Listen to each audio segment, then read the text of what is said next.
우리 모두가 알다시피 퇴사가 힘든 이유는 회사가 좋아서가 아닙니다. 퇴사 이후에 확신이 없어서 못 나오는 겁니다. 퇴사 이후의 삶이 두렵고 불안하기 때문입니다. 이미 마음은 떠났는데 이 선택이 맞는지 모르기 때문에, 그리고 확신이 없기 때문에 계속 붙잡고 있는 겁니다. 이미 제 주위만 둘러봐도 이런 이야기가 정말 많습니다.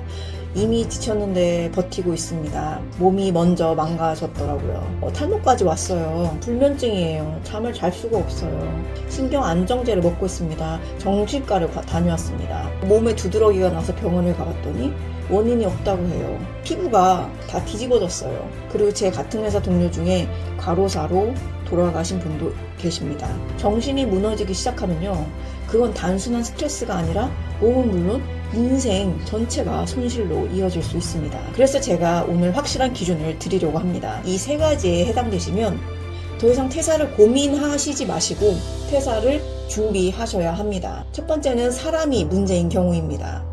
지속적인 압박, 무시, 가스라이팅, 감정 소모가 나를 잡아먹고 있다. 이건 성장도 뭐도 아무것도 아닙니다. 그냥 감정이 정신적인 에너지가 소모되고 갈리는 구조입니다. 특히 키워주지도 않으면서 챙겨주지도 않으면서 우린 가족이잖아, 이런 말 하는 조직 상사, 실제로는 책임만 공유하고 전가하고 보호는 없고 보상도 없고 인정도 없는 경우가 많습니다. 이런 팀장들을 수도 없이 보았습니다. 자기들 필요할 때만 가족이고 팀원들을 무슨 도구로 취급합니다. 보상은 챙겨주지도 않으면서요. 그런 팀의 팀원들 중에는 제가 봐도 정말 역량도 좋고 인성도 좋은 분들이 있었는데, 그런 분들에게는 제가 타팀임에도 불구하고 준비를 해서 더 인정받을 수 있는 곳으로 가시라고 권장을 해드립니다. 두 번째는 몸이 반응하는 상태입니다. 잠을 못 자고 위가 망가지고 두통이 생기고 피부가 뒤집어지고 탈모가 오고 속이 메스껍고 심하면 분노 조절이 잘 안 되는 상태입니다. 이건 멘탈 문제가 아니라 내 몸이 보내는 강력한 경고입니다. 제발 나의 상태를 알아봐줘 라는 도움의 외침이자 경고입니다. 많이들 그냥 하루하루 오늘도 무사히 지나가길 바라며 더 버텨보자 하시면서 한 달, 두 달, 결국 1년을 그렇게 고통과 소모를 하는 삶을 꾸역꾸역 지내오고 계십니다. 세 번째는 아무것도 남지 않는 회사입니다. 회사를 다니는 이유는 일반적으로 결국 세 가지입니다. 돈, 성장, 사람. 근데 이 셋 중에 하나도 없다면 그건 커리어가 아니라 그냥 시간 소비입니다. 여기서 중요한 포인트가 있습니다. 무조건 퇴사가 답은 아니라는 겁니다. 이런 얘기들 많이 들어보셨죠? 요즘은 너무 사람들이 쉽게 그만둬. 이직 많으면 커리어 망할 텐데, 내가 인사팀이라면 1년도 못 버틴 사람은 그냥 걸러버려. 이 말은 틀린 것은 아니지만 또 맞는 것도 아닙니다. 그래서 그 기준을 정확하게 나눠야 합니다.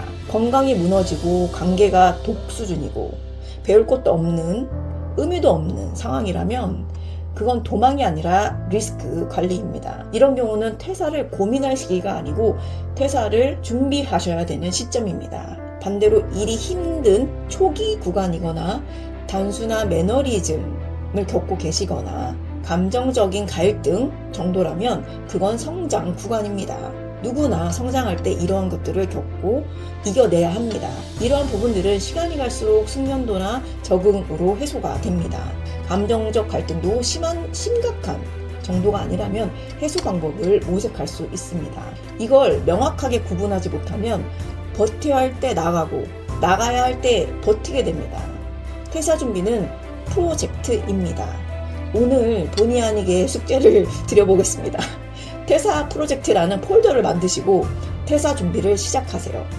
적게는 3개월, 길게는 1년 또는 2년이 걸릴 수도 있습니다. 퇴사하기로 결심을 하고 퇴사 준비를 시작한 것과 고민만 하다가 결국 더 이상 몸이 버텨주지를 못해서 전략 없이 퇴사하는 것보다는 훨씬 손해보지 않고 잘 챙겨서 나오시거나 좀 더 좋은 조건으로 환승 이직을 하실 수 있는 가능성이 높아집니다. 자, 그럼 이제 진짜 중요한 이야기를 해보겠습니다. 퇴사를 결심했고 이제 퇴사 프로젝트를 진행하실 거고, 어떻게 나가야 나는 손해를 안 보느냐. 보통 회사에서 제일 많이 망하는 패턴이 욱 해서 바로 말아버리는 것입니다. 이렇게 되면 되는 일정도 꼬이고 돈도 꼬이고 결국 손해보는 건 나입니다. 주도권을 빼앗기게 되기 때문입니다. 그래서 퇴사는 감정이 아니라 일단 계획으로 해야 합니다. 퇴사를 하게 되면 어느 정도 텀을 갖고 쉴 것인지, 마지막 근무일은 언제로 할 것인지, 연차 처리는 어떻게 할 것인지, 인수인계 범위 등을 반드시 내 기준으로 먼저 정리하고 말씀을 해주세요. 그리고 반드시 기억하셔야 됩니다. 모든 건 다 기록으로 남기셔야 합니다. 회사라는 곳은 상황에 따라 말이 바뀝니다. 그래서 이메일이나 문서로 정리해 두는 게 내 권리를 지키는 가장 확실한 방법입니다. 그래서 지금 바로 쓸 수 있는 퇴사 일정 확정 메일 템플릿을 드리도록 하겠습니다. 그대로 캡처해서 상황에 맞게만 바꿔서 사용하시면 됩니다. 캡처 후에 GPT에게 이메일로 복붙할 수 있게 텍스트로 전환해줘 라고 해주시면 됩니다. 인수인계도 마찬가지입니다. 회사만을 위한 배려가 아닙니다. 오히려 퇴사 후에 나를 안 건드리게 하는 방어 장치입니다. 정리를 안 해두면 퇴사하고 나서도 계속 연락이 옵니다. 그리고 세 번째, 돈입니다. 여기서 진짜 많이들 잘 모르셔서 손해를 봅니다. 연차, 퇴직금, 마지막 급여, 실업급여까지 이건 감정을 빼고 체크리스트처럼 확인하셔야 됩니다. 싸우는 것보다 무서운 건 모르고 지나가서 내가 손해를 보는 겁니다. 자, 이제 정리를 해보겠습니다. 회사요, 우리가 없어도 회사는 잘 돌아갑니다. 그런데 우리 인생은요, 여러분이 챙기지 않으면, 우리가 스스로를 챙기지 않으면 돌아가지 않습니다. 그래서 정말 이 말씀을 드리고 싶어요. 버티는 건 미덕이 아니라 선택이고요. 퇴사는 실패가 아니라 전략입니다. 마지막 질문을 제가 하나 드릴게요. 이 회사에서 1년 뒤에 나는 지금보다 더 괜찮아질까요? 이 질문에 아니요가 나오면 이미 답은 나온 겁니다. 이제 퇴사 프로젝트를 시작해 주세요. 그리고 이 영상이 조금이라도 도움이 되셨다면 구독과 좋아요 한 번씩 부탁드리겠습니다. 앞으로도 여러분이 손해보지 않는 선택을 할 수 있도록 현실적인 이야기를 계속 드리도록 하겠습니다. 댓글로 지금 상황 남겨주시면 제가 직접 기준을 잡아드리도록 하겠습니다.